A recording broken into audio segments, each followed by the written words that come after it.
तो सबसे पहले हम अल्टरनेटर के टर्मिनल बॉक्स को खोलेंगे। तो खोलिए इसके टर्मिनल बॉक्स को। देखो इस प्रकार इसके टर्मिनल बॉक्स में ये वायर लगे होते हैं। इन वायरों को हम एक एक करके खोल लेते हैं। तो इस प्रकार ये चारों टर्मिनल हम खोल चुके हैं।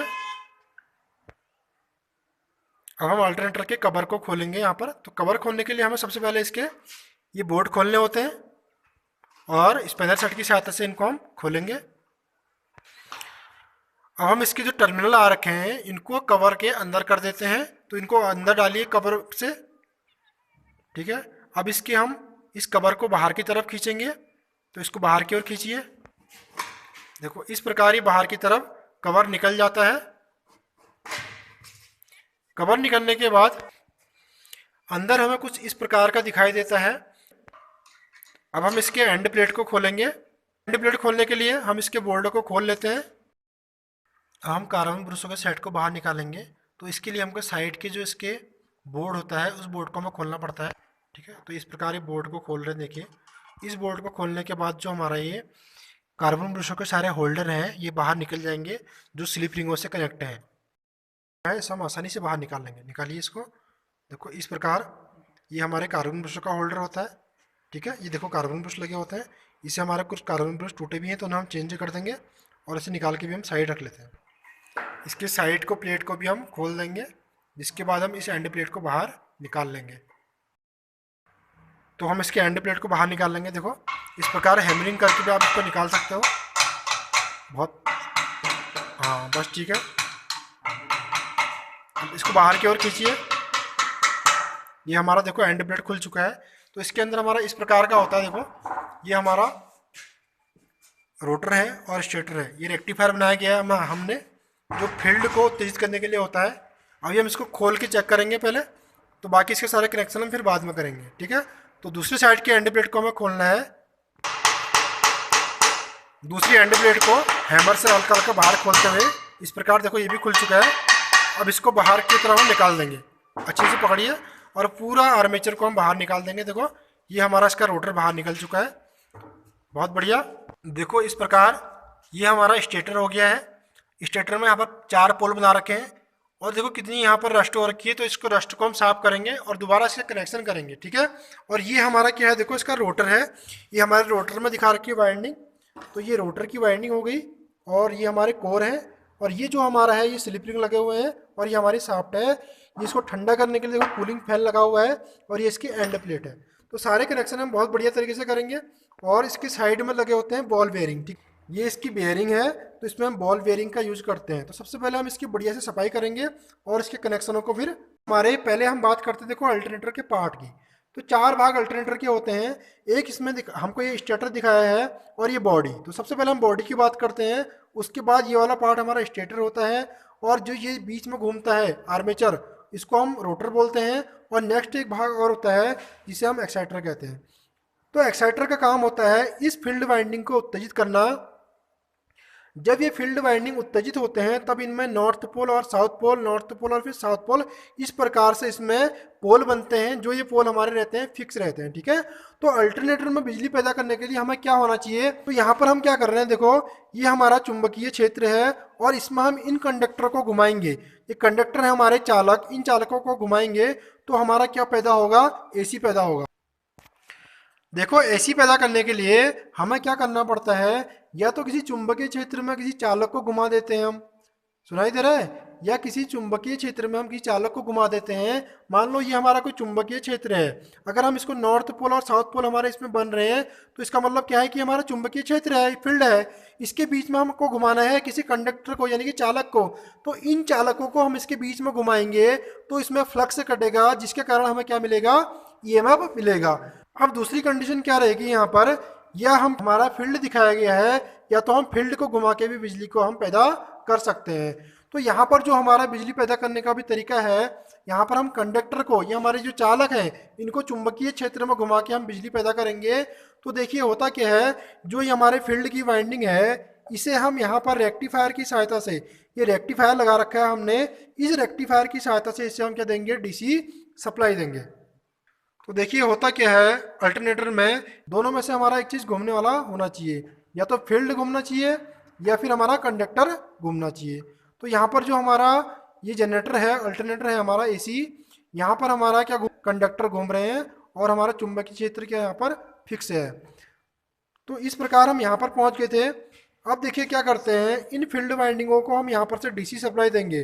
तो डीसी सप्लाई देने के लिए हम शंट जनरेटर का प्रयोग करते हैं।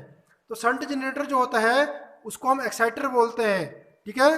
तो एक्साइटर यहाँ पर हम जनरेटर ना यूज करके यहाँ पर हम यूज कर रहे हैं ब्रिज रेक्टिफायर।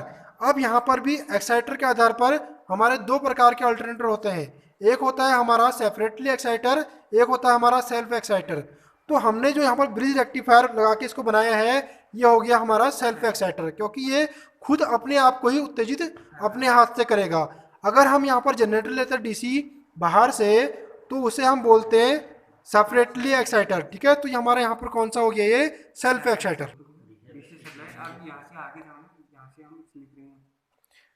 अब देखिए यहाँ से हम क्या करते हैं, इस रेक्टिफायर को हमें एसी सप्लाई की आवश्यकता होती है और इसे एसी हम यहाँ से और यहाँ से इसको इनपुट देते हैं। देखो ये हमने ब्रिज रेक्टिफायर बनाया है। अभी प्रैक्टिकल में हम आपको ब्रिज रेक्टिफायर बनाना भी सिखाएंगे और उसके कनेक्शन भी सिखाएंगे।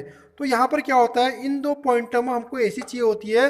और ये एसी देखो हमने कहाँ से ले रखी है, ये एसी हमने अपने जो हमारा ये आर्मेचर है इसकी जो हमने स्लिप रिंग लगा रखे हैं, इन स्लिप रिंगों से हमने यहाँ पर सिंगल फेज की सप्लाई, ये देखिए यहाँ पर फेज है बी और यहाँ से न्यूट्रल है, तो फेज और न्यूट्रल इसको हमने दे दी।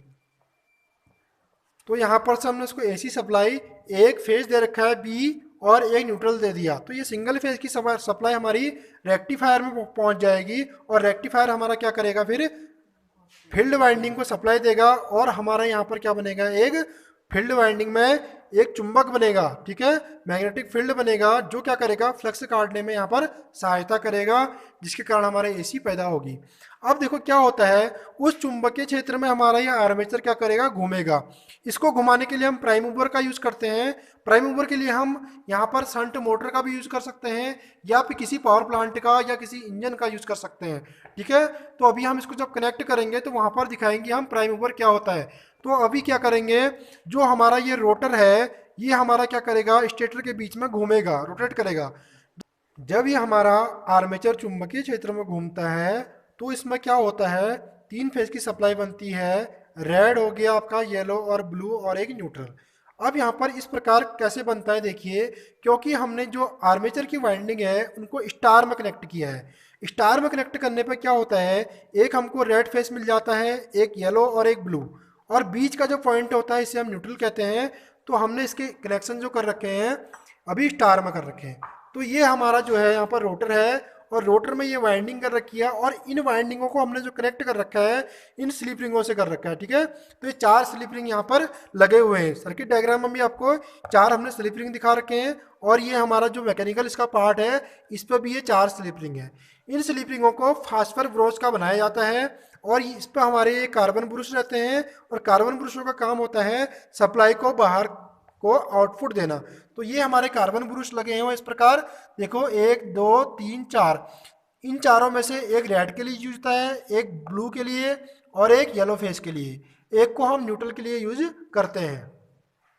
और जो हमारी इसकी साफ्ट होती है ये माइल्ड स्टील की बनी होती है और जो इसकी बाहर की बॉडी जो योक होती है हमारी ये कास्ट आयरन की बनाई जाती है और हमारे कोर जो होते हैं ये सिलिकॉन स्टील के बने होते हैं। इस पर एक हमने फैन लगा रखा है, जो ये फैन क्या करता है, इसको कूलिंग करने में सहायता करता है। देखो इस प्रकार इसको हम घुमा के चेक कर सकते हैं।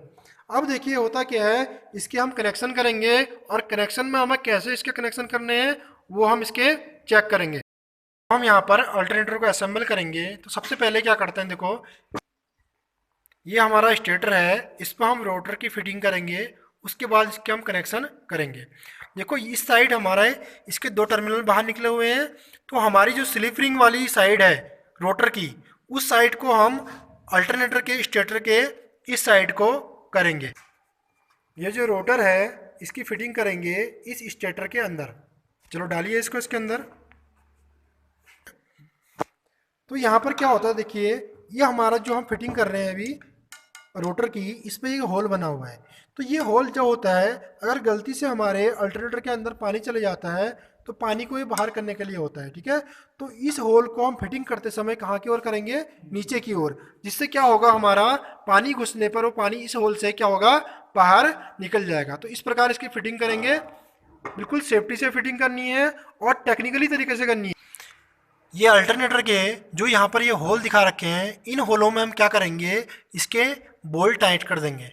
देखो ये अल्टरनेटर के यहाँ पर हम बोल्टों को टाइट करते हैं। तो इस प्रकार हमने इस साइड के एंड प्लेट को इसमें फिट कर दिया है। अब देखिए इस साइड में हमारे जो स्टेटर के दो निकले हुए हैं वायर बाहर, इनमें हम रेक्टिफायर लगाएंगे। तो रेक्टिफायर लगाने के लिए हम क्या करते हैं, देखो पहले एक ब्रिज रेक्टिफायर बनाते हैं। इस प्रकार जो हमारा सर्किट डायग्राम दिखा रखा है, इस सर्किट डायग्राम के अनुसार इन 4 डायोड से हम क्या करेंगे, एक रेक्टिफायर को तैयार करेंगे।